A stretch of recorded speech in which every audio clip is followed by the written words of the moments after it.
Good morning, everyone, and welcome.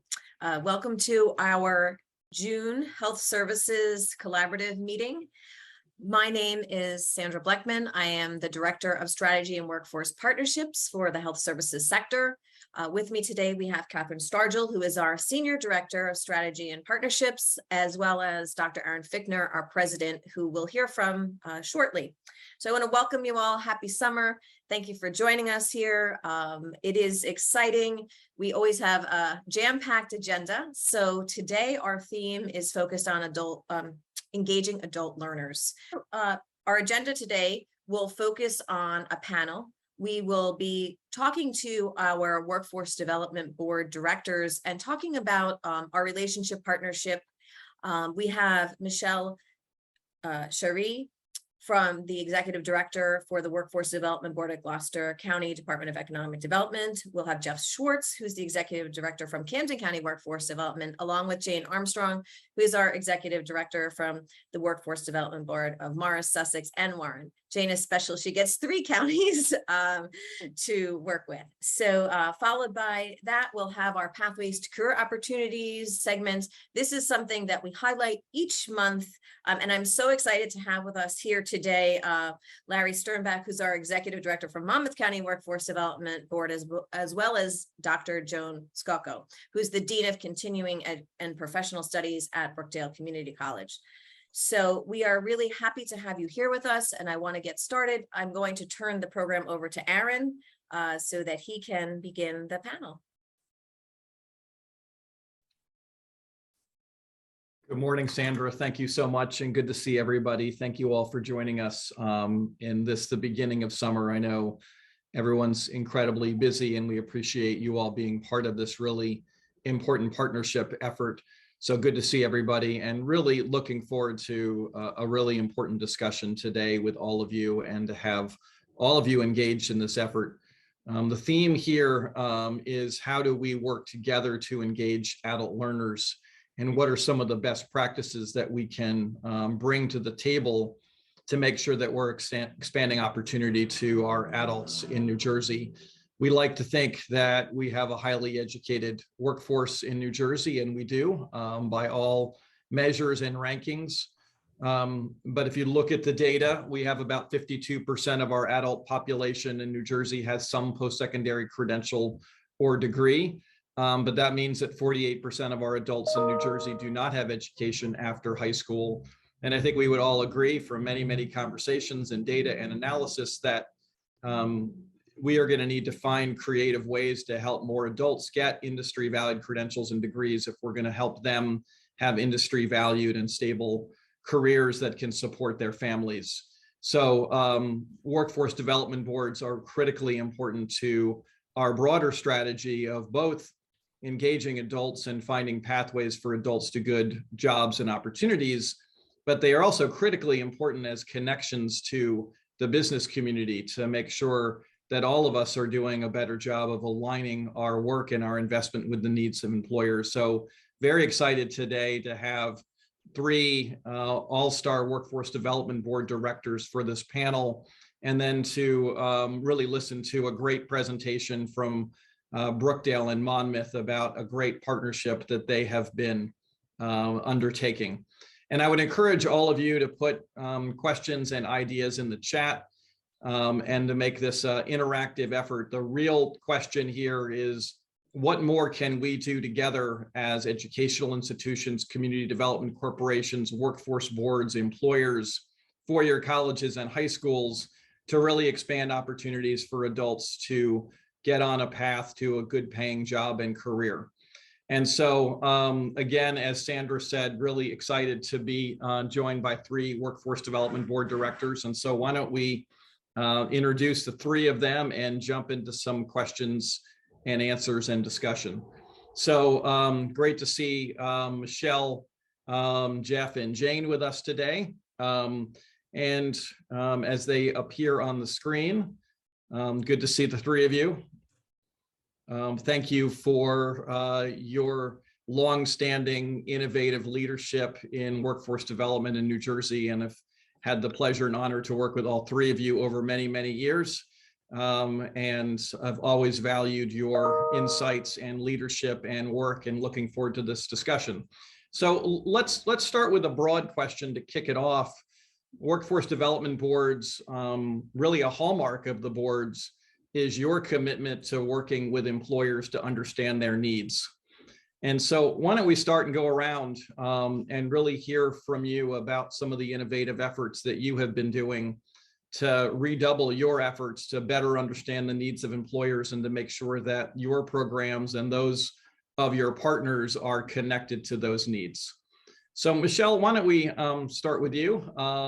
We'll go south to north. We'll go Gloucester, Camden, Morris, Sussex, Warren. But great that we've covered a lot of the state today. So Michelle, good to see you. Great to see you. Thank you. The floor is yours for a minute.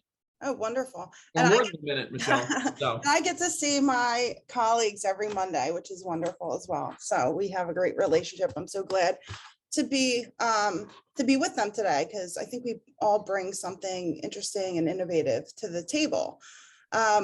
So in the Workforce Development Board in Gloucester County, we don't have a huge capacity. So we never have. So we've leveraged a lot of our partners like economic development, the college, community development. So you've all kind of been in this partnership relation for a long time, even prior to COVID.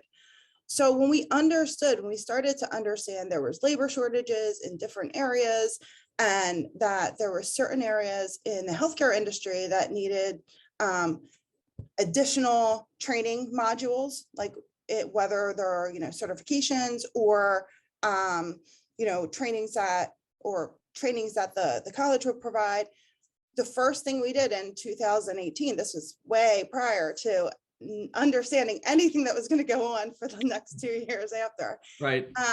We met with our large scale employers, and Inspira Hospital at the time, our healthcare, was one of the large scale employers in the area. And they were saying, hey, we need respiratory therapists. Hey, we need additional nurse. Hey, everybody needs CNAs.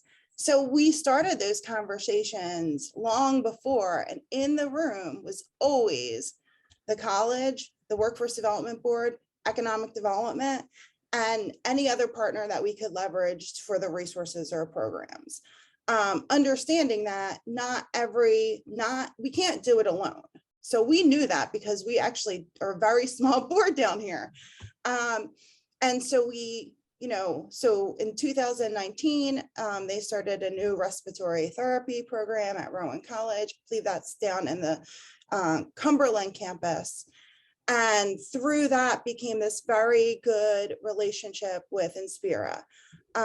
Just last month, after working with them through the pandemic and understanding how their labor issues were impacting their services on multiple levels. So it wasn't just on the clinical side, it was on, the non-clinical side as well.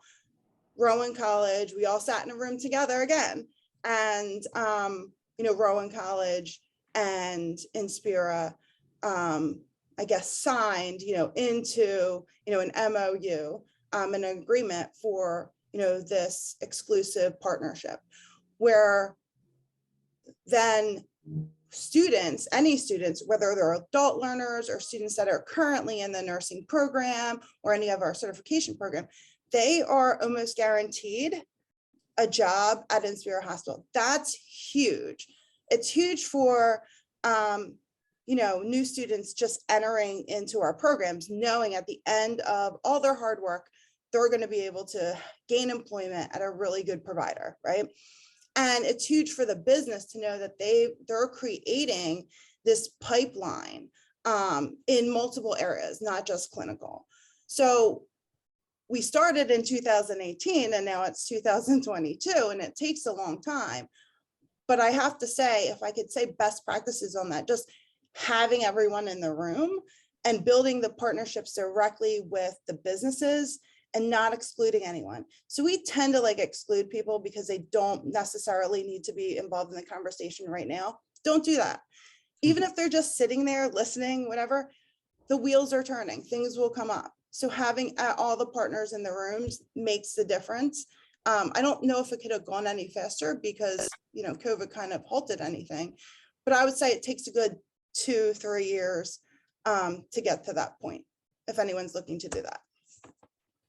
That's a really exciting model, Michelle. It sounds like it's the workforce board at the cutting edge of interacting with employers. It's the power, the convening power that you have as a workforce board to bring all of these partners together. And I want to come back to, I assume there was some leveraging and linking of different funding streams that made this possible. We can come back to that. But let's go a little further north and go to Jeff. Jeff, good to see you this morning. Yeah, good morning, Aaron. Thank you. Good morning, everyone. Yeah, what Michelle mentioned clearly is something that added to the successes of the programs in her region. The other thing that I want to impress upon the group is that healthcare is probably one of the most prominent industry sectors in South Jersey, and we have always in the past and will continue to do work regionally. I think that's very important.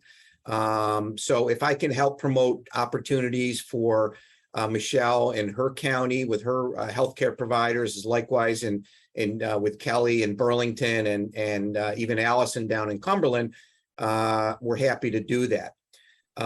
So regional approach to things is a model we've used and will continue to use, has been very successful. But the other thing that we've done to really ensure that we're providing the correct training for our customers is really kind of going to the end of the line first. And by going to the end of the line, I mean talking to the employers and finding out what credential do they require to hire for their healthcare facility, so that we're training our folks for the credential that's going to give them the employment opportunity. Too many times in the past, what we've done is we've just trained for the sake of training and sent somebody out with a certification that may not be employable for a healthcare provider. So we learned our lesson the hard way one time several years ago in this county, because that's exactly what we did. And I said, I will never do that again. Train somebody for a position that the individual healthcare provider would not accept. So knowing ahead of time and talking with the HR people at the healthcare facilities is what we do. Now, how do we do that? We have a lot of healthcare facilities. I can't do it myself. I have a very active business services and outreach team. They are the intel that they bring back to our workforce board to ensure, number one, when the hirings are happening, what the credential is that they're requiring, and any other employment information that's useful for us to plan for future hires. So engaging your business services and outreach team, working regionally, and probably most important is knowing the credential that's required for employment are some of the best practices that we practice here in Camden County, Aaron. Thanks, Jeff. Another example of the workforce board being at that cutting edge of interacting with employers and interfacing with employers, and appreciate that perspective. And I would love to talk more about the regional approach, because I do think that is an important piece. And I know Jane's got some thoughts about that, but let's turn to Jane. Jane, good morning. Good morning. How is everyone today? Doing well, doing well. Good to see you. Could you talk a little bit about how you approach employer engagement at Morris Sussex Warren? I know you've done a lot of interesting work engaging and building partnerships and convening. So how do you approach this? Well, I will say healthcare is a special interest of mine. It's related to my graduate degree. I held former academic positions in healthcare, including the Dean of Nursing and Allied Health. So it's always very dear and close to my heart. And I've been involved in a number of grants that are related to healthcare. One of the first things I did about 2018 is to reach out to Atlantic Health System. There are major regional healthcare system that is focused in Morris County, based in Morris County, but is northwest wide, including Sussex and parts of Warren County. I reached out to Nikki Sumter at the time, who's the executive VP and Chief Administrative Officer for Atlantic Health. She was very interested in partnering with the workforce system. And since 2018, we've developed a strong partnership. 2019, I had our staff do a talent mapping study for Morris County specifically because of the concerns with finding the right talent for Atlantic Health System. That talent study was shared in a meeting with the community college vice president, with the superintendents of schools and others, to really focus on our educational pipeline and where the system was lacking. We found that there were certain occupations where we were not, our educational system was not providing trained individuals. And in addition, just sheer capacity is lacking to turn out the needed individuals. From that study, we've continued on with a series of meetings with Atlantic Health System to then unite the talent pipeline chain, either by introducing the training providers, whether it be the community colleges or our VOTEC or other private career schools, to introduce them to the recruitment people at Atlantic Health. Atlantic Health is organized so the recruitment structure is very specific on the occupation. And one other thing I want to point out, Atlantic system is the most diverse system in our area as far as the types of occupations. They're the greatest number of occupations through that system, whether it be food service to physicians. So it's our number one employer in the area, and there's so many opportunities that are untapped. So we're in a series now, a series of meetings now to create networks, help them with recruitment, to pull people out of colleges and other training providers across the northern region, everywhere from Union County out to Warren County. So the work continues. There obviously are many challenges, but we're moving forward. That's great. Another great example, Jane, of the power of workforce boards and the collaborative role that all of you play. I know there's some questions in the chat, and I think Sandra is monitoring those. So Sandra, maybe in a minute, I'll ask you to jump in with some of those questions for the panel. But let me ask one more question for the panel. You all talked about the need to collaborate and bring a whole set of partners together. And clearly that's a hallmark of this initiative, and the idea of creating an ecosystem of like-minded partners to work together. So maybe you could share a little bit about lessons that you've learned on how to bring people together and how to convene and how to get folks rowing in the same direction, and maybe some advice to all of us in the call on how all of us can be better partners working with all of you. So, you know, the real power of convening that workforce boards play, and what are some lessons that you've learned that could help all of us? Michelle, why don't we start with you? You've done a lot of really important convening work in Gloucester County and rallying the different providers and different partners. Yes, we have. I mean, you know, it wouldn't be possible without our relationship with Jeff and Allie and Kelly, and just the South Jersey Collaborative has a really strong relationship. Camden County is the driver on that. They head it up, but we're all constantly working with each other and saying, hey, you know, I understand that we're having this job fair in Gloucester County, but we know that people don't care about county boundaries. And if there's a job opening that they want there, and you know, they might be interested in coming to Gloucester County. Like, so for instance, like one of the things we're doing actually tomorrow is we're doing a healthcare job fair. And so when I post it, and this is important too, right? So when I post it on LinkedIn and I do all that stuff, I include my partners because they're valuable to us. So it's hosted by Rowan College, it's hosted by the Workforce Development Board, it's hosted by the commissioners, but it's also hosted by Camden County Workforce Development Board as well, because I wouldn't be able to have the contacts that I have business-wise with Cooper and Lourdes and virtual if I didn't talk to Jeff all the time. So we have we're not we have a huge sandbox down here. Everyone gets to play in our sandbox. And honestly, having that developing that kind of culture through the workforce development boards and how we interact with each other and how we value and respect each other is, I hope, a hallmark of South Jersey, but also it just makes our programs better and it makes our businesses want to deal with us more.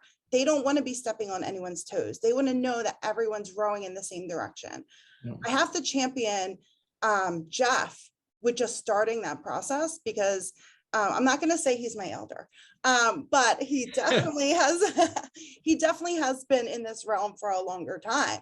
And the first person I went to 7 years ago was Jeff Schwartz to ask him, hey, how do I do this? And that's one of the first things he said. So I'm going to hand it over to Jeff so he can say that all of those things are true. Michelle, you're not my elder, but I would honestly say I have shoes that are older than you, but that's okay. So be that as it may, thank you for the kind words. The first thing that I learned many years ago getting into this business, whether it was workforce development or economic development, is that you can't do it yourself. Okay, it's impossible to do everything yourself. So I learned early on, 16 years ago, when I took the seat here, that workforce boards are all about convening. And as I'm sure many of you on the call are involved in other activities outside of your profession, whether it's a volunteer on a board or whether it's an assignment or a committee, that it's very important to feel that there's value to that time that you're being spent, that you're spending your time. And to me, that was really critically important, that if I'm going to build a team here in Camden County of volunteers, I have to ensure that the time that they spend with me is valuable. Okay. And otherwise they're going to say, Jeff, thanks, but you know what? I got an hour. I'm going to do something else. Okay. Second thing I have to find out is that they have a passion for the time that they're going to spend with me. So if they're interested in helping the panda bears over in Africa, that's a great activity to do on. But if they're not interested in workforce development activities in Camden County, their time is not going to be well spent here. Yeah. So finding people's passions and ensuring that the time that they spend with you is well spent are really two of the successes that will make your workforce board run at a very high level. So we're the conveners.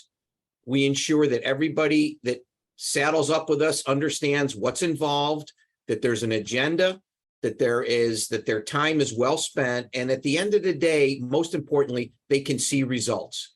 So those are some of the things that I would impart on this group in terms of stakeholder engagement and convening, is make sure that the people that you want to have on your board understand, or your committees understand, what it is you do, have a passion for what you do, and more importantly, you as the executive director can show them that this is worth their time and it's time well spent.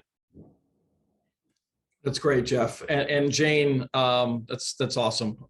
Great advice and great perspective. Jane, you've been at the cutting edge of North Jersey Partners.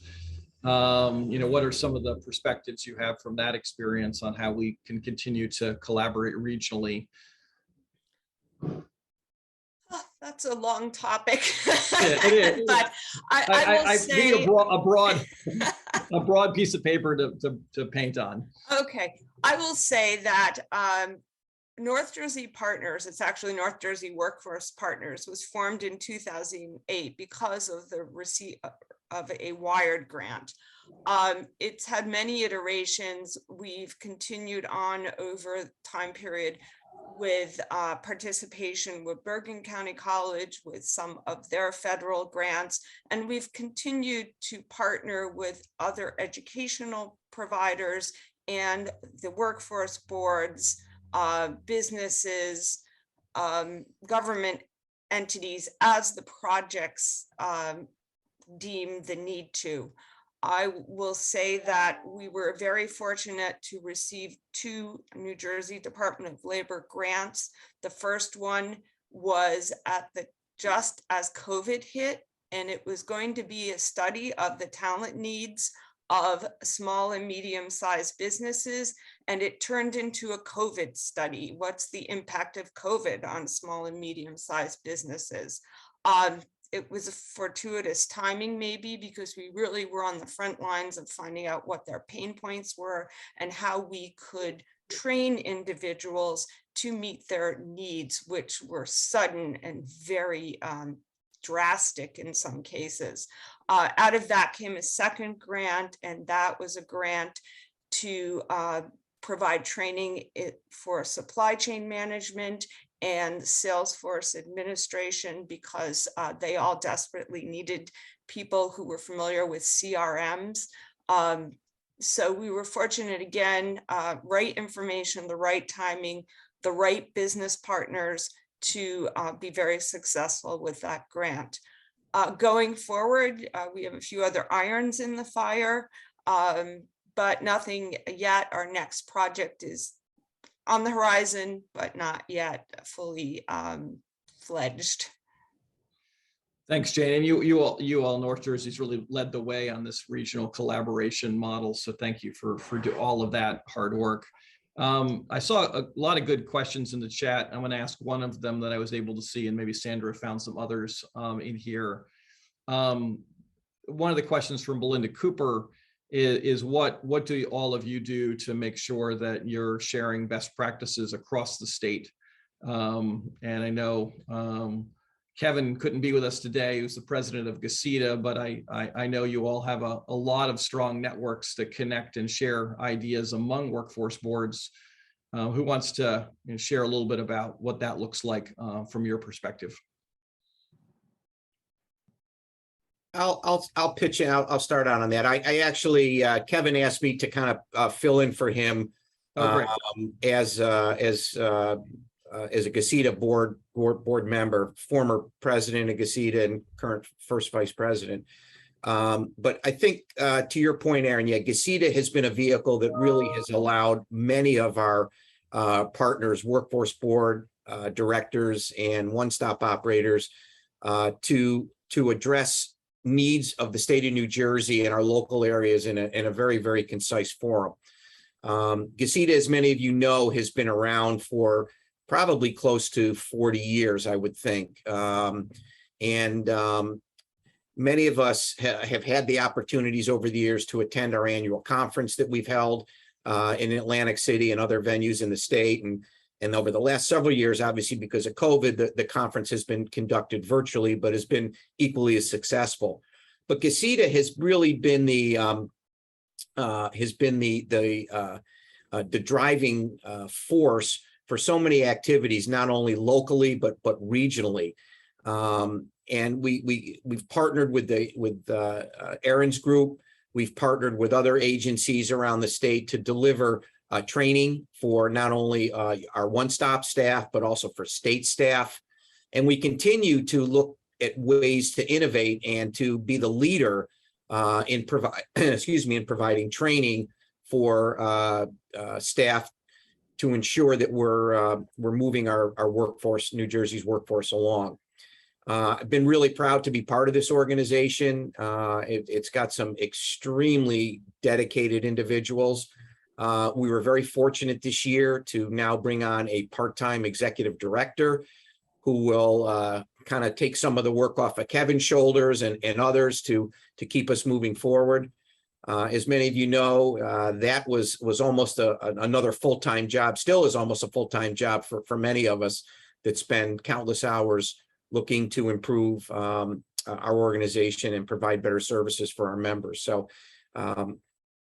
GACITA is here to stay. We're looking to our continued partnerships with Aaron and with the state of New Jersey, and we're very excited as we look to take us into the next several years. And just to clarify, for those who aren't in the deep knowledge here, GACITA is the Garden State Employment and Training Association, and it has typically been the Association of Workforce Boards, and One Stop Career Center staff. But Jeff, my understanding is you're taking a broader, more inclusive perspective on who can be part of the Garden State Employment and Training Association. Yeah, I think it's time to kind of widen the net a little bit and to bring in individuals that can that have skin in the game, as we all do for for the residents here in the state of New Jersey. So yeah, we're looking to do that as well. And Jeff, as well as establish, I know Kevin has had several meetings with other national organizations, and so our footprint now is really kind of extending out of the state of New Jersey. And we're looking to continue partnering with other workforce boards across the state and other national organizations that are involved in workforce board activities. Yeah, it's a really important organization. I see Sandra's put the link to the GACITA website in the chat. Thank you, Sandra, for doing that. Yep. Sandra, I think we're running low on time. This has been a really great discussion. Sandra, is there another question in the chat you want to ask on behalf of the commenters? Sure, we have time for a few more questions. How is technology being used to put all the job placement activities like employment opportunities, resume postings, employer job postings, outcome tracking, etc., currently being used or would like to be used statewide? Can I answer that first? Because I think we all kind of use the same or similar. So, jump off to Jeff's question is, we actually all of the Workforce Development Board directors, and I have to credit Jane and Tammy with this, we talk every week. Every Monday, we have conversations about policy, what is working, what's not, how we can replicate programs that are successful in North Jersey and South Jersey. So we talk tremendously a lot. Well, and I will say 95% of the time we all kind of agree, right? Which is awesome. But in Gloucester County, because I said we work really regionally, every week I post, the Workforce Development Board in Gloucester County posts a regional job listing. That listing is posted on our website and it's emailed out to our partners, anyone who's on unemployment, with hyperlinks so that you can click one click and get to the job posting and apply. Those job postings come from the National Labor Exchange, and our business representatives in each county help us, Gloucester County, put that together. So we do it for the whole region. It just makes sense for our residents to not be limited, right? The second thing is, I think through the last 2 years, we've all embraced virtual and technology and Zoom and all of the things that we can do that are good for that, give us additional access to our customers and our partners. So, you don't feel comfortable coming in the job center, even though mine's been open for quite a while, that's fine. We can do it via Zoom. You can sign your papers via DocuSign. We're trying to do those things that we probably should have been doing like 10 years ago. But, COVID allowed us to kind of accelerate some of those processes that we were all really thinking about for a while. So I'll stop there. I'll turn it to Jane because I know she's done some innovative things too. Well, I'll say yes, we quickly embrace technology. We're not the only area. In fact, we're one of the later adopters. There's a tool called Engage by Cell. It's a text-based platform.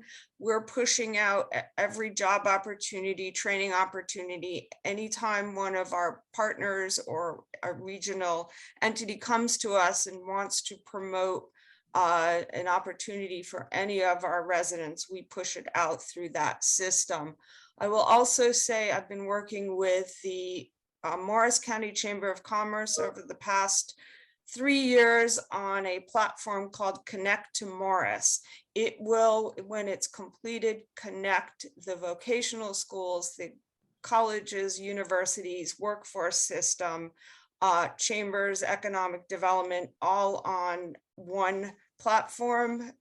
There's a landing page where you can find all these connections. The most exciting part of this, which I hope we're almost there, the ability to post jobs. Either an employer can go in and post their jobs regionally, Or we've been in a year and a half discussion with Employers Direct to scrape jobs off the NLX database specific for Morris County, and we're almost there. Once that happens, that's the solution, because then anything that I work on with our business service reps will be automatically scraped onto the Connect to Morris site to promote Morris County, and we won't be asking employers any longer, please go here and place the job information in the system. Please go over there. And, we'll have one unified platform that we will really connect all of the partners on one site. That's really exciting, Jane. Jeff, anything you want to comment on in terms of technology and how you use it? Yeah, well, I will, Aaron. Thank you. We also had over the last 2 years really has had to adapt to new forms of technology and so forth. And I would call the attention to, we have on our Camden County website a white paper that we authored that deals with new processes and really adapting and pivoting during the last 2 years. It's available for anyone to take a look at, and there's some best practices in there that we shared. I'm happy to share with other local workforce boards on things that have worked here. I believe, Aaron, I sent you a copy. I don't know if you had a chance to read it or not, but it's available. It can be reached at our website, which is ccwib.com. I'll put that in the chat as well. So, and you'll see the link for the white paper. So it's a good read. And again, hopefully other areas will have an opportunity to take advantage of some of the things that have worked here in Camden County. Yeah, Jeff, thank you. Thank you for sending it to me last week. It's a really great read. It's I recommend everyone take a look at it. Really documents some innovative approaches and thoughts from Camden. So thanks, Jeff, for putting that out there for everyone on this call. Sandra, how are we doing for time? Do we have one more question for the group? Sure, we can have one more question. This one, we've talked a lot about partnership and implementing programs. What's the most common barrier to implementing career development training opportunities? I know this might take a little longer than 2 minutes. But No, I'm going to go first because everyone knows what I'm thinking. So one of the most common barriers is recruitment and marketing and how we leverage funding to do those things. So traditionally, WIOA funding and federal funding, they kind of shied away from using any of your funding on marketing. Unfortunately, now in the universe we live in, we don't have people just running through our doors, right? So we have to be really innovative and use our partnerships, but also use money because it's not free. Not everything is free. To market our programs to the right people and really micro target. So if you look at what social media campaigns are doing, LinkedIn campaigns are doing, the big companies that are doing the recruitment, they're doing that.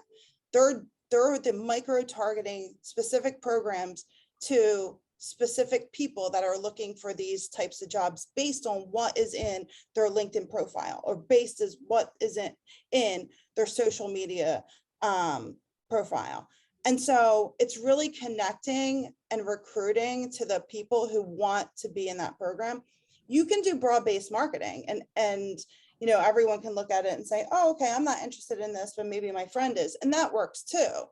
But it's really having the ability to micro target. And that's where I'm going, at least in Gloucester County with this. I'm not there yet. So, but that's what's needed.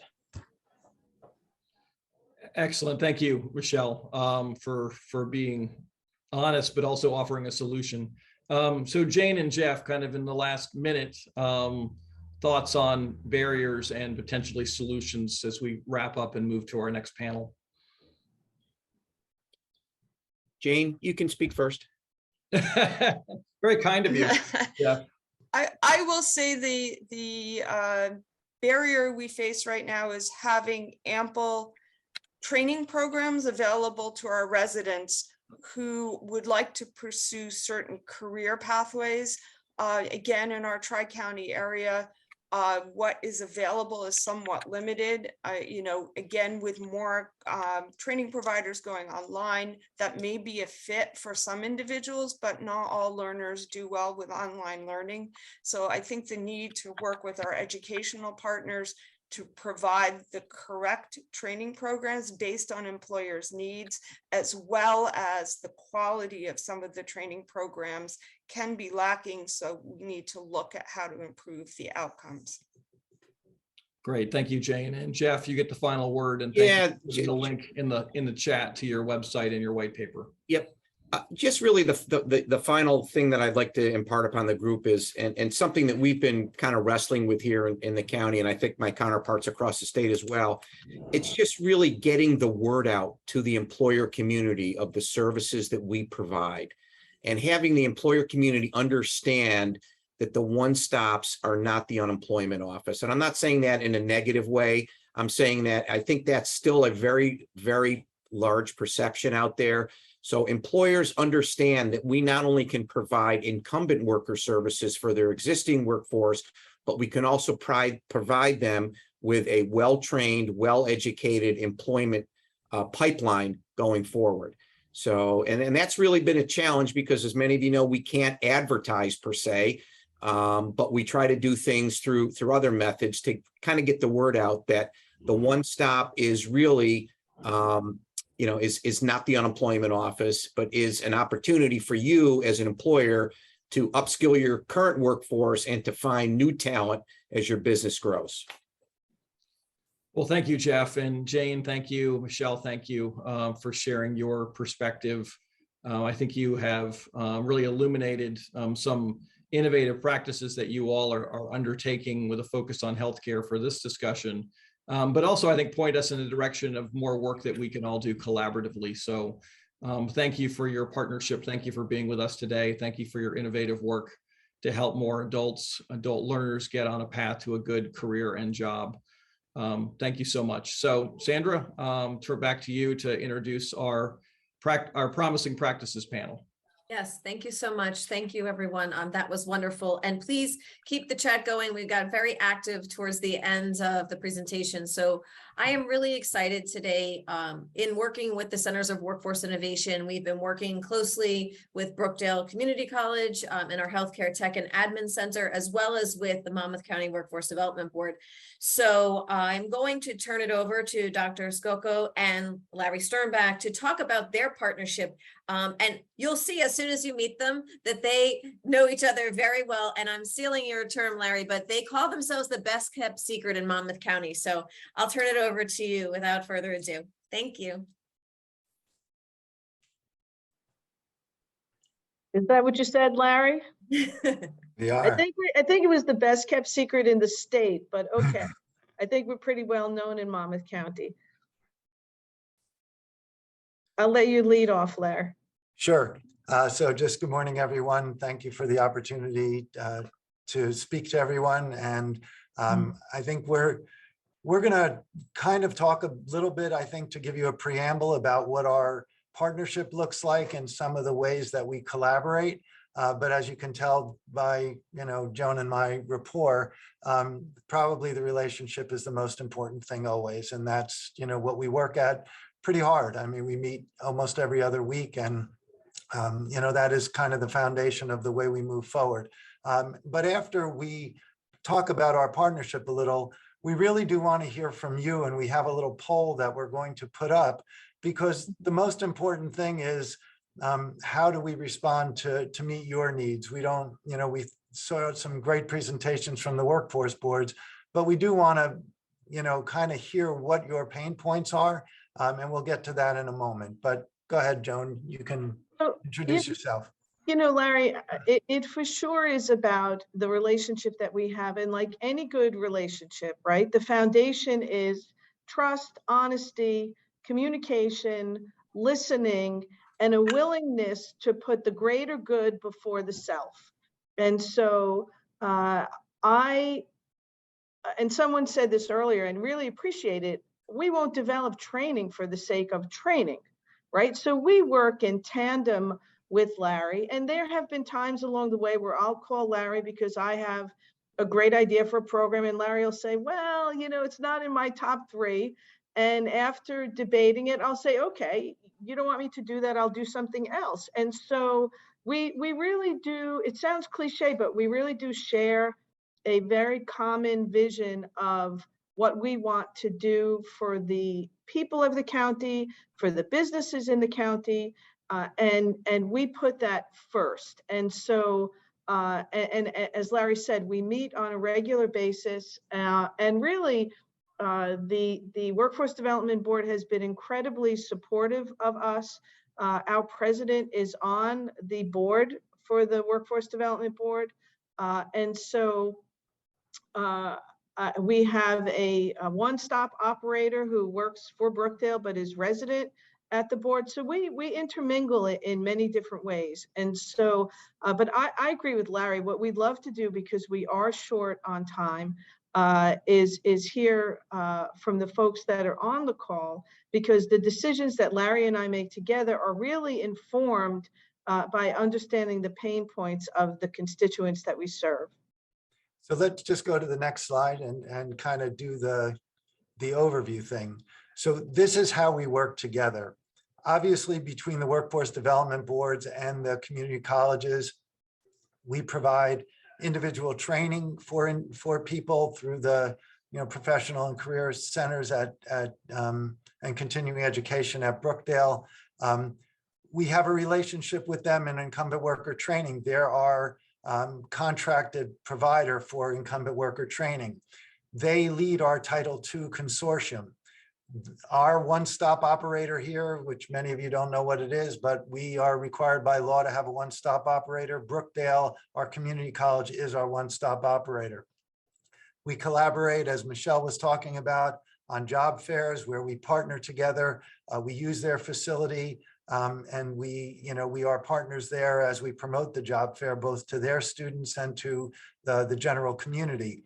We collaborate on Perkins work groups. They are one of the leaders of the Perkins initiative in our county. And so we're on all sorts of conversations and work groups and providing them with labor market information so that they understand where the needs are going to be going forward.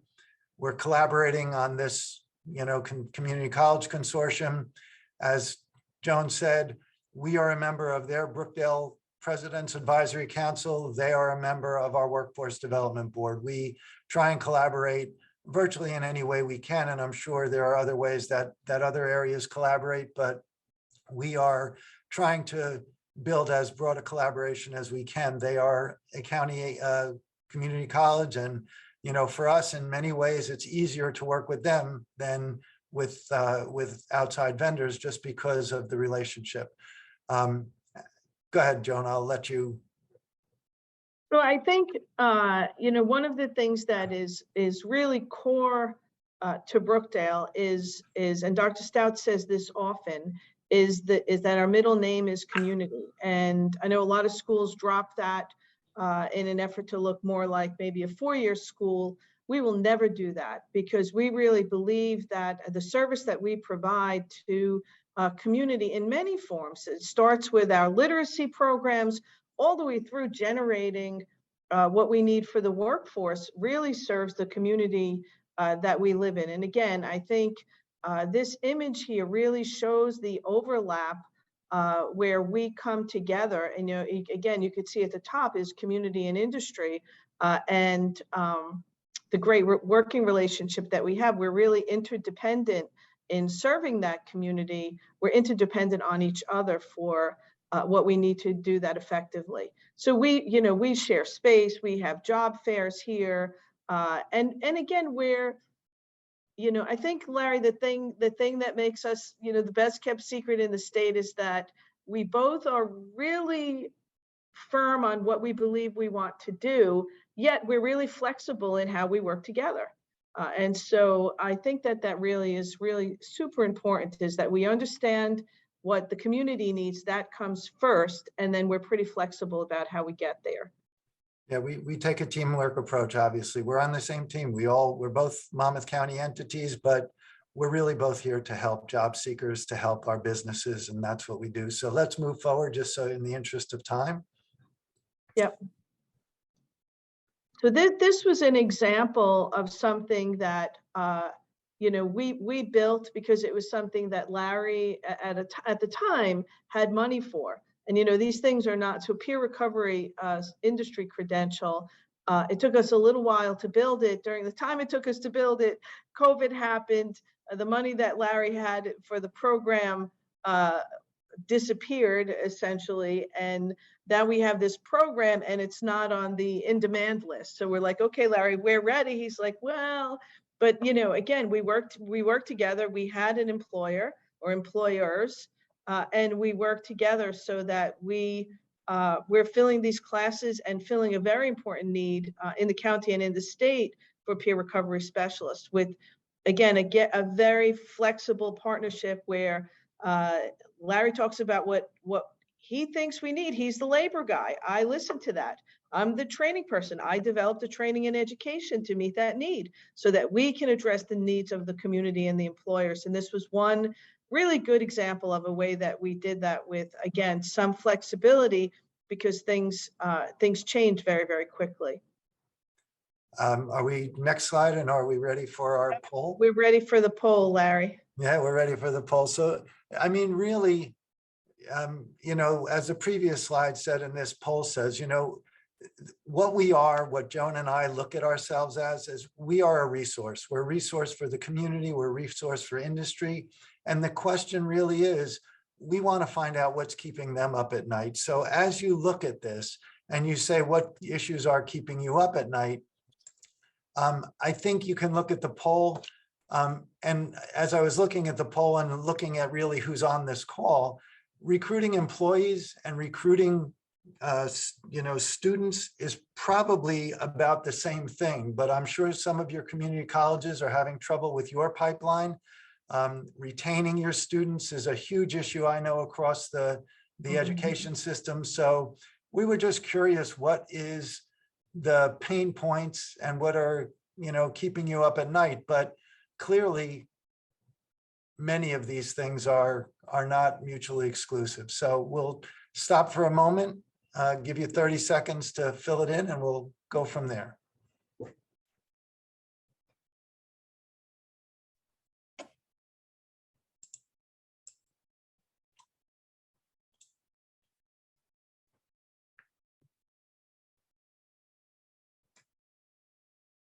We're getting there. We're almost at 50% participation on the poll, so.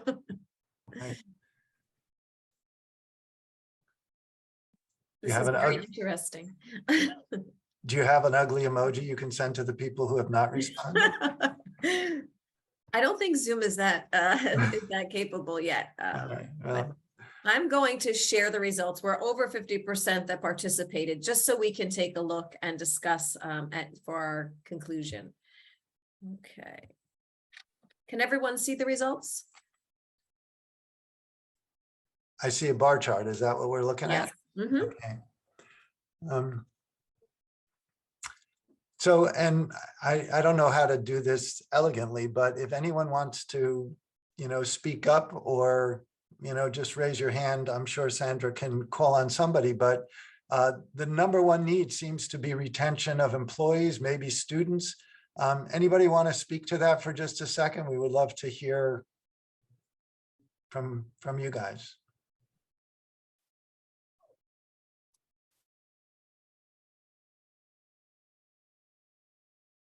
Thank you, Sandra. So again, I wanted to try to bring this up even during the earlier committee, but right now the shortage of workers for every industry, for every occupation is really at an extreme rate. The retention of workers becomes an issue because as companies get aggressive, they start raising salaries, they start stealing employees from other places. It's not even a question of the company isn't treating their employees right. The number of opportunities to somebody today who is working is off the charts. Retaining employees are very important to us. Recruiting is extremely hard. And again, I have a background where I had many of the jobs that people sitting in this room have, and I know the system, but it's still hard to find people and to find people with the skills. The good news for workforce development is we're finally at the point where I believe with the right dialogues and the right people talking to employers in general, you can teach employers that now they have to go look for people with barriers. They have to start looking in, let's call them the nooks and crannies to find help. Right. And I think from a school standpoint, it's really important because some of these candidates need some additional skills before they're, let's just say, hireable. And I think with the shortage, all those efforts would be well rewarded. In the past, workforce development was criticized for training people and then no jobs were there at the end of the day. Today, I promise you that if you have a training and you're talking to your employers and you're getting feedback as to what occupations are in dire need, there's no training dollar that'll be wasted. And I think that's an important issue that, kind of plagued workforce in general. But I do think I mentioned Jane's program. I think it's important that workforce development is too hard to navigate for the average person who hasn't spent any time in workforce development. It's pretty hard for people who had their careers in workforce development. Right. And that's why we're here today, because we want everyone to learn. John, can you just tell us where you're from? Because I know we all know you, but not everyone knows who you are. Barnabas Hospital. Okay, thanks, John. I'm going to just let Jane comment, and we're just because we're running low on time, but thank you so much for sharing that. So my comment to this is there's a new paradigm. It's called talent integration. And what that means is the old HR model of downsizing, hiring the right individual with the right skills doesn't really fit any longer because there's no pipeline any longer. So companies such as Mercer and other consultants are now helping employers look at how they can integrate their talent, help upskill their talent to retain their talent and grow their business. That's what we're focusing on at the Morris Sussex Warren Workforce Development Board now. We spend about 20% of our allocation on helping businesses, incumbent workers, learn new skills and help those businesses retain their viability.